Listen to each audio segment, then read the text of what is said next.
It's never been more important to post reels and video content for your business. I'm going to show you 3 easy ways to do it, some of it right from your phone.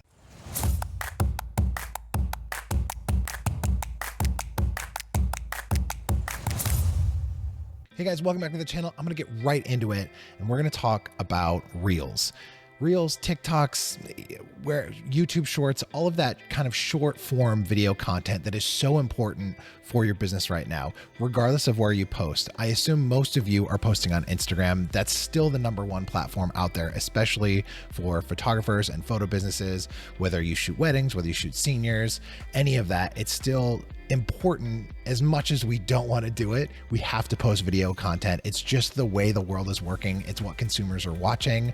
They're sitting there at night before bed, scrolling TikTok. They get up in the morning before they shower. After they shower, they're scrolling TikTok and reels and all of these things. So we need to be where the attention is. I understand most of us don't have a videographer that's following us while we're on shoots, taking behind the scenes content or things like that. You don't want to have to sit here and do what I'm doing essentially and talk to your camera. You're busy, you're out with clients doing things. Sometimes even I forget to take video content when I'm out with clients. So there's got to be easy ways for you to post some type of content without having to have an entire video crew with you. So I'm going to show you a couple things that I've been doing. I've been trying to post at least 2 reels a day for the next 30 days. Some days I only post 1, but at least every day I'm trying to post a reel. So the first thing is literally behind the scenes content. This doesn't mean that you have to produce some crazy video of you photographing. It could just be 3 short clips of you or of your model. You can, if you're shooting with a high school senior, get mom to take some behind the scenes on her phone and then just send those videos to you if you want. Or one of the things that I try to do is that while I'm shooting my client, every once in a while, at least like once per outfit that she's wearing or he's wearing, just flip your camera vertical. Most of our cameras, at least what you're shooting with, should do some type of video. It doesn't have to do 8K at 120 frames a second. You don't need any of that. You can, even if you're at 30 frames a second and you're, shooting 24 frames a second, it doesn't matter. Shoot some type of video. Just flip your camera vertically and take a quick video of you zooming in towards her, zooming out, get her to wink at the camera or get her to turn, do something that shows some type of movement. Get a clip of those, 1, 2, 3, and then you're basically going to post 1, 2, 3 of those behind the scenes clips, and then you're going to show kind of the images that came from whatever that outfit or whatever that pose that you're shooting in. So we call these the shoot versus shot videos. So you're going to show 3 clips of that and then 3 images that you took of that and then end with your logo or something. They're super easy to do. You can do them in Capcut. So Capcut is my favorite app to use for that because you can literally just drop those in there and add a couple transitions or things like that. Most of those are free. You can use the free account of Capcut to do it. If you get the paid account, you get way more options as far as transitions and effects and different things you can do to make it dynamic and get people to stop and watch that video. So that is the most kind of work intensive way to do it. And I'll show you right here. Right here. I'm going to show you right here kind of one of the last ones that we did of this so that you can kind of see what I'm talking about. And if you follow us on Instagram, you'll see a bunch of reels that we're doing like that. So I want to do, every time I do a client, I want to do at least one of those per client. A lot of times I'll do more, especially for our influencer team and things like that. But it's super easy to do in Capcut. It's really easy to learn. You can do it in the free version. You can add things to it, way more to it if you're doing the paid version for that. So that's one, the behind the scenes video. The second one that you can also do in Capcut, they have free templates that are in there. If you download the app on your phone, I'll show you right here. So as soon as you go into the app here, you get all of these templates and, it's just photos. But even if you're not doing video, if you have past clients that you haven't done video with, get one of these templates and just upload a couple images to it. This one I actually really like, and I'll probably use this for one of my own. That one takes 15 images. Some of them only take, it'll tell you down at the bottom. So this one is 3 clips. Here's one that looks like about, 9 images, but it adds the music for you. It does all the transition and stuff is done. So this is the easiest thing, for you to do. And here's another one, 9 images. A bunch of here's one that someone did. It's just images that they've posted. It's 13 seconds long, which is a great time frame. 15 images, 4 images or videos. Doesn't have to be a video, just, do it as an image. Here's a great one. Obviously look at that. Super senior focused, super great. You don't have to worry about, these templates are so great because the audio is already mixed and the transitions are perfectly timed. All of that is just done for you. And there's some of the templates are paid templates. A lot of these, they say standard, they're free. All of these, there's funny ones like this where you can just post a video in there and get Trump or something stupid talking about. There's all kinds of stuff like that. So just make a bunch of these, as many as you can. Go through your last 10 clients and make a video for each of them. And then you'll have 5 days where you're posting two reels a day. The thing about it is you want consistency. Instagram wants to promote people who are consistently posting to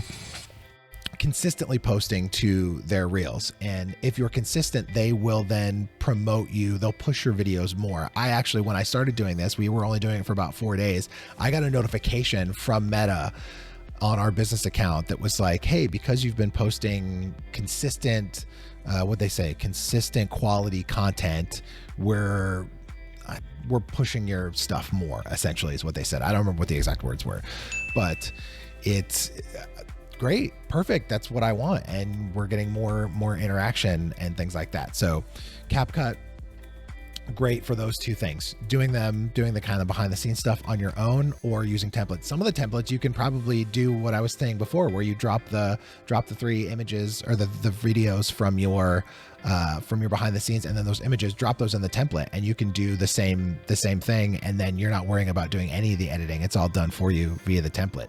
So those are great.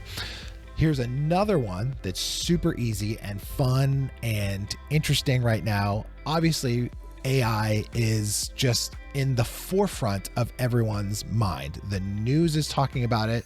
Everyone online is talking about it. So is it scary? I don't know. I'm very polite to my AI. I tell ChatGPT please and thank you all the time, even though I just saw an article that said that apparently being polite to AI chatbots is costing these open AI companies like millions of dollars, because it's having to come up with responses to all of these polite things that we say to them. And they're like, please stop doing it. It's costing us millions of dollars. And everyone in the comments is like, absolutely not. I'm 100% going to keep being polite to my chatbot in case the apocalypse happens, just in case. It's going to look at me and go, no, you were one of the cool ones. Anyway, so there's me and a couple other photographers that I talked to that have been doing AI videos of images. So you can drop a image into this AI program. The one I use is called Kling. There's a couple FlexPix and a couple other one that are out there. A lot of them use Kling, just like a lot of chatbots all just use ChatGPT. Essentially, it's just repackaged. Kling is the kind of image to video creator that a lot of these platforms are using. So I've just been using the Kling app. So when I have images on my phone, I can just go into Kling, and I will show you again right here. Haha, I got it this time. Right here. I'm going to show you what this looks like in a second. Right here, I'll show you. These are some videos that I have created of images that it's an image that I've created. So it's all edited and everything before. This is an image that the client purchased. And she absolutely loved when we posted this video and tagged her in it. She thought it was just the coolest thing ever. Here's one of an engagement couple that I did. Sometimes it adds weird sounds in the background. There's like a goose in this one for some reason. So I always put music over it anyway, but super smooth little turn. Very romantic. Love that one. It's not always perfect. Here's one. She like threw her jacket off, and yeah, it kind of split the jacket. So it's kind of funky. This is another one we tried to do for a softball player, and it did not understand what her helmet was doing. So yeah, they're not always perfect. So in Kling, there's different versions of Kling. So when you're creating a new one and you're going image to video, there are, so here you can switch the version. Oh, let's see. I have to upload an image first. Let's see. This is one here. Look at this video. So you can switch the version of Kling that you are using somewhere. Oh, so up here, there, yeah. So 2.1 is the newest one.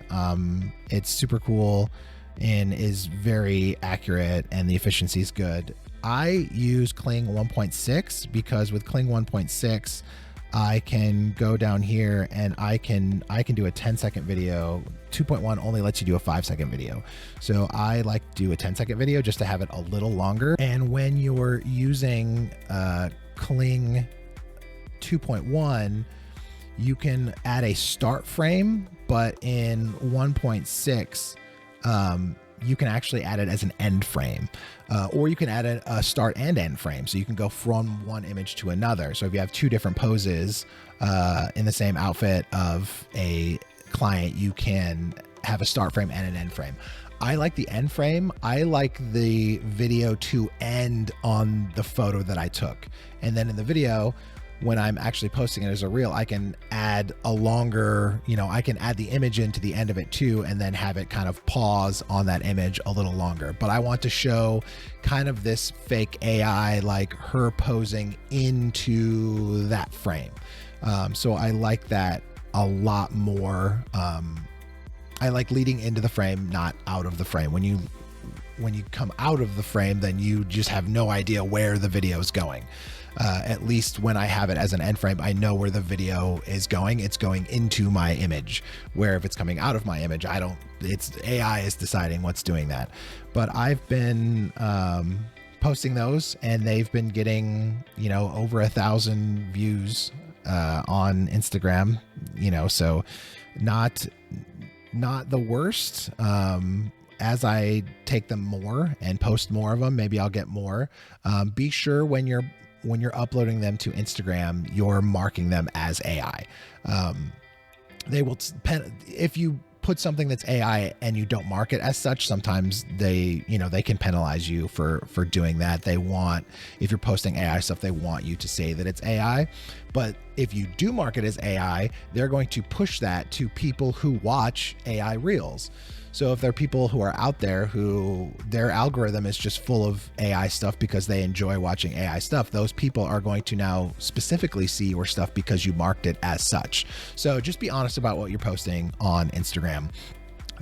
So those are the 3 ways to get really easy videos. Doing the AI image. Again, you have images, I hope, out there.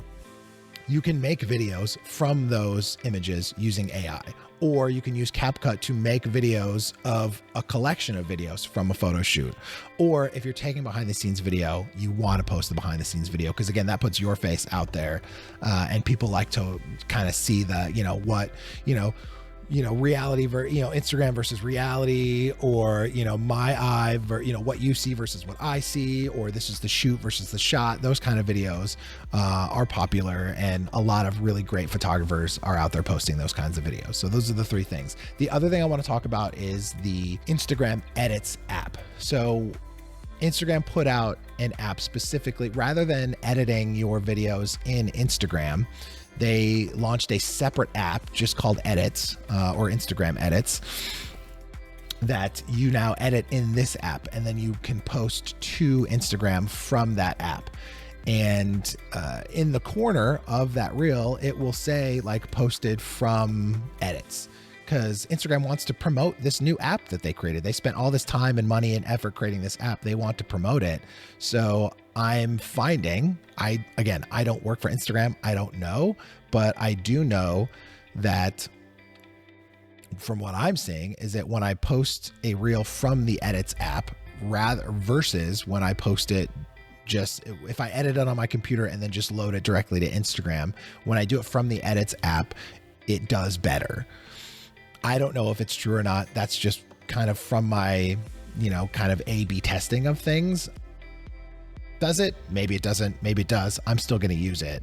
I do like the fact that the Edits app, 24 hours after you post, it will send you a notification and say, hey, this is how your reel did over the last 24 hours. And we'll show you a lot of kind of really neat metrics and things for your reels that Instagram doesn't necessarily do specifically reel by reel. You can go in there and look, but I like the fact that it just sends it to me every day. So that's kind of neat as well. Instagram, another thing that Instagram is doing is that they've just released reposting of reels. So just like, you can retweet on Twitter, back in the day, X now, you couldn't really do it. There were some third-party apps that existed for Instagram that could let you repost things, but finally Instagram has natively put reposting into Instagram, and will be a separate tab of your account of things that you've reposted. But this is fantastic for us because all we ever want our seniors to do is share our things.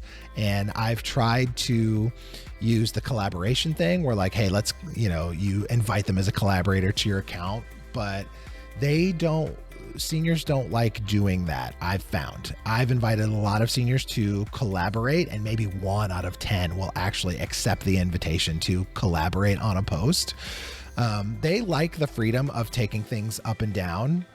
So, you'll find high school seniors that have 5,000-6,000 followers on Instagram, and they only have 3 images in their feed. They like,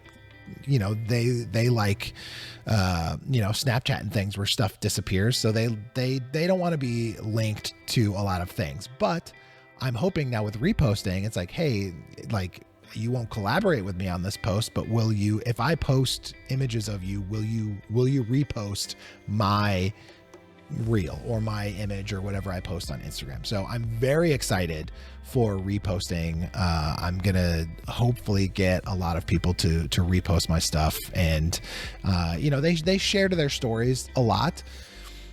But for reels specifically, I'm curious how kind of sharing to stories versus reposting to your repost feed is going to kind of enter the zeitgeist. Are they going to use it? Are they not going to use it? It's literally days ago, brand new. So hot off the presses tip for you. Reposting is now here. I just saw it in my feed today. So lots of cool things. Go out there, make some reels. They don't have to be amazing. You just have to be consistent. Just posting images to your feed is not going to cut it anymore. So find a way to post those images to reels where the attention currently is. That's my advice. Be where the attention is. The attention is in reels. The attention is in TikTok. The attention is in YouTube Shorts. So post those things, post them to all of them. Post that same short form video to your YouTube Shorts, to your TikTok, to your Instagram, and see where it does. Maybe you'll find out that the images do well on Instagram, and the behind the scenes stuff does well on YouTube or TikTok. So you can sort of A/B test and see kind of contextually which platform works best for which video. So all kinds of testing you can do, but don't feel like they have to be perfect before you put them out there. These apps, CapCut, Kling, there's so many others out there now that exist. Just use them, and they make these templates that are super easy for you. Sometimes when you're on TikTok, because CapCut has a direct connection with TikTok. Sometimes when you're watching a TikTok, at the bottom, it will say, you can literally click, if they used a CapCut template and they loaded the TikTok from CapCut, there's a button at the bottom of that TikTok where you can immediately go to the template that they use, and you can use that template to then post your video. So lots of cool things. Pay attention to the things that are out there, but I hope this helps. Please, send me a comment, send me something that, send me a link to one of the videos that you created. I'd love to see them and see what you're doing. And hopefully you get some good interaction off of them, comments and shares and things like that. But hope this helps, and I'll see you out there.